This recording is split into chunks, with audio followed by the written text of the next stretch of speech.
नमस्कार। सोचिए जरा, हवा जिसमें हम सांस लेते हैं, पानी जो हम पीते हैं, ये सब कहाँ से आता है?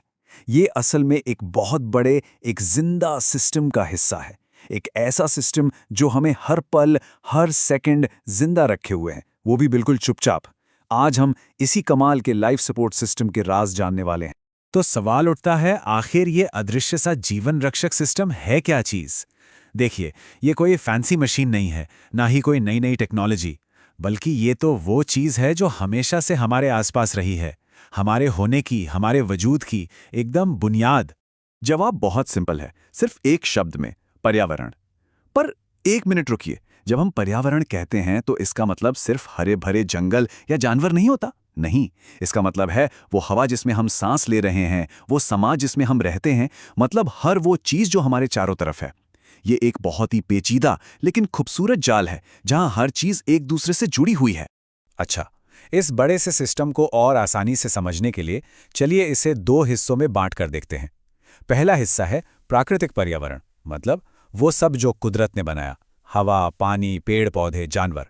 और दूसरा हिस्सा, वो है मानव निर्मित पर्यावरण, यानी वो दुनिया जो हम इंसानों ने बसाई है, हमारे शहर, हमारी सड़कें, हमारी टेक्नोलॉजी। तो चलिए अब थोड़ा और गहराई में उतरते हैं, एक तरह से इस लाइफ सपोर्ट सिस्टम की मशीनरी के अंदर झांकते हैं और देखते हैं कि हमारी ये दुनिया आखिर किन बेसिक चीजों से मिलकर बनी है। किसी भी पर्यावरण में ना दो तरह के फैक्टर्स काम करते हैं। एक तरफ है बायोटिक यानी जैविक, मतलब सारी जिंदा चीजें, पेड़ पौधे, जानवर, यहां तक कि छोटे छोटे बैक्टीरिया भी। और दूसरी तरफ है अबायोटिक यानी अजैविक, मतलब बेजान चीजें, जैसे सूरज की रोशनी, तापमान, पानी, हवा, मिट्टी। और मजे की बात यह है कि जिंदगी का असली जादू इन दोनों के बीच के बैलेंस में ही है।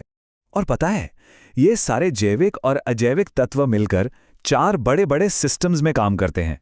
इन्हें हम मंडल या स्फीयर्स कहते हैं। आप ऐसा सोच सकते हैं कि ये हमारी पृथ्वी के चार बड़े इंजन हैं जो एक साथ मिलकर इस पूरी गाड़ी को चला रहे हैं। ये चार इंजन कौन से हैं? पहला है एटमॉस्फेयर यानी वायुमंडल, जो गैसों का एक कंबल है जिसने धरती को लपेट रखा है। फिर है हाइड्रोस्फीयर यानी जलमंडल, मतलब धरती का सारा पानी, समंदर, नदियां, झीलें, सब कुछ। तीसरा है लिथोस्फीयर यानी स्थल मंडल, ये धरती की ऊपरी ठोस परत है, चट्टानें, पहाड़, मिट्टी। और फिर आता है सबसे खास बायोस्फीयर यानी जीव मंडल। ये वो जोन ऑफ लाइफ है जहां बाकी तीनों मंडल मिलते हैं और मिलकर जिंदगी को मुमकिन बनाते हैं। ठीक है, तो अब तक हमें ये तो समझ आ गया कि पर्यावरण आखिर है क्या। पर असली सवाल तो ये है कि ये हमारे लिए इतना ज़रूरी क्यों है?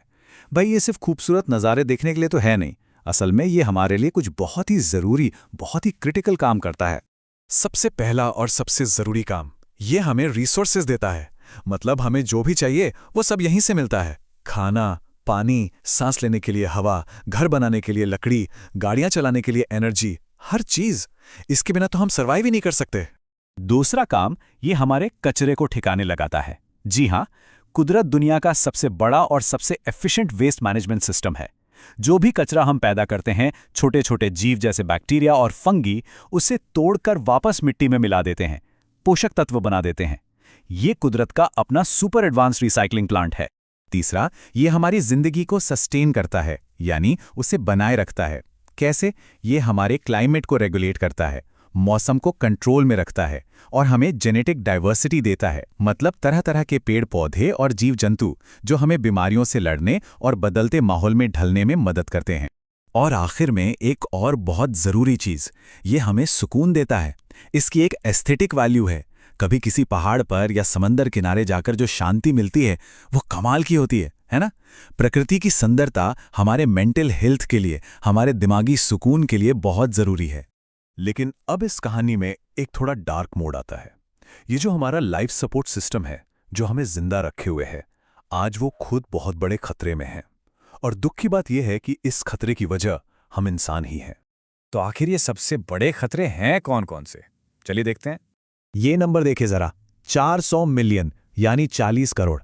सोचिए एक पल के लिए, ये आखिर किस चीज का आंकड़ा हो सकता है? ये एक बहुत बड़ी और चौंकाने वाली संख्या है। ये है हर साल पैदा होने वाले प्लास्टिक का वजन, टन में। 40 करोड़ टन प्लास्टिक हर साल। और इसका एक बहुत बड़ा हिस्सा सीधा हमारे समंदरों में जा रहा है, वहां के जीव जंतुओं का दम घोट रहा है। ये आंकड़ा सच में डराने वाला है। और देखिए, प्रॉब्लम सिर्फ प्लास्टिक की नहीं है, क्लाइमेट चेंज को ही देख लीजिए, जिसकी वजह से मौसम का मिजाज एकदम बिगड़ गया है। कहीं बाढ़ तो कहीं सूखा। बायोडायवर्सिटी का लॉस हो रहा है, यानी कई प्रजातियां तो हमेशा के लिए खत्म होती जा रही हैं। और हम अपने कीमती रिसोर्सेज जैसे जमीन के नीचे का पानी, उसे भी बेतहाशा इस्तेमाल करके खत्म कर रहे हैं।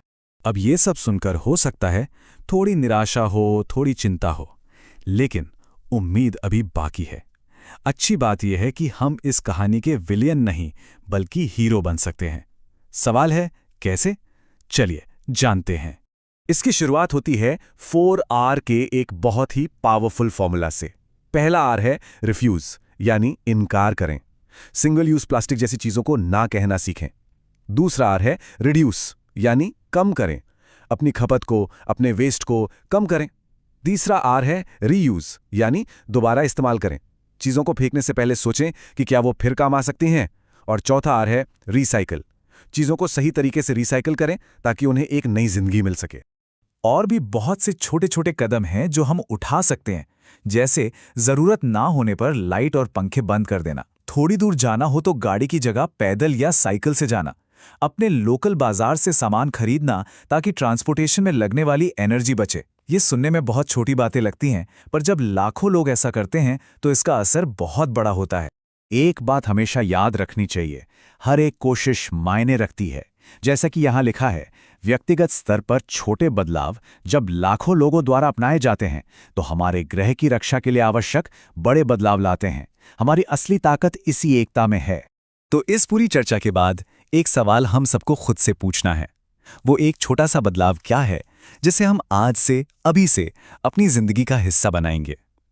वो एक कदम क्या होगा जो हम अपने इस खूबसूरत ग्रह को बचाने के लिए उठाएंगे? फैसला हम सबका है।